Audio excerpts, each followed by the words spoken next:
I'm going to give you 3 keys on fashion for a child of God. Is fashion unbiblical? Because we live in a culture that judges by appearance more than substance. If they're dressed simple, their heart must be humble. If they're too fashionable, maybe they're copying the world. But what we forget is it is God who foremost clothed Lucifer with all kinds of gems. That was part of God's design. And then he does that again with the priests in the Bible. When God chose those people that would stand before him in his presence, it was him who got involved with their fashion. Not just clothed them, but even planted precious stones again. This is the same God that when Jesus was being crucified, his tunic was so seamless from top to bottom, so expensive to pick a garment like that in those days, that 4 soldiers put lots and it was still precious enough for them to fight for it. So here's key number 1. When Peter says, don't adorn yourself with gold and braided hair and clothes. He's not saying don't wear clothes and don't wear gold.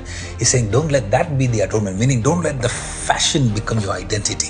It is the man that carries the fashion, not the fashion that carries the man. Number 2, let your fashion be an extension of your revelation. That means the more you grow in God, the more complicated your fashion will be and less people will understand you. So some people, their revelation is that they wore white in heaven. That's fine too. Live your revelation as long as you don't enforce it on others. You'll see that with Elijah. In the middle of the heat of the desert, you will see him wearing camel leather. That's the kind of a prophet that would have been made fun of today. Yet you owe no explanation to somebody that has never invested in you in the first place. Number 3, dress as you desire to be addressed. Many people misunderstand this verse when the Bible says God sees the heart and man sees the appearance. That means when God is concerned about your heart, man is concerned about your appearance. Which also means appearance cannot be ignored because humans do not have the ability to read your heart. Start with who is your audience. You're not obliged to please everybody. Don't wait for the platform to come to you. Dress up to where you are going. Everything you wear is saying something about you to the tribe you're called to. So this year, while God is working on your inner heart, don't ignore your outer coats. So down to your shoelace, your hairstyle, your clothes, your accessories, be intentional. Don't be influenced by the world around you,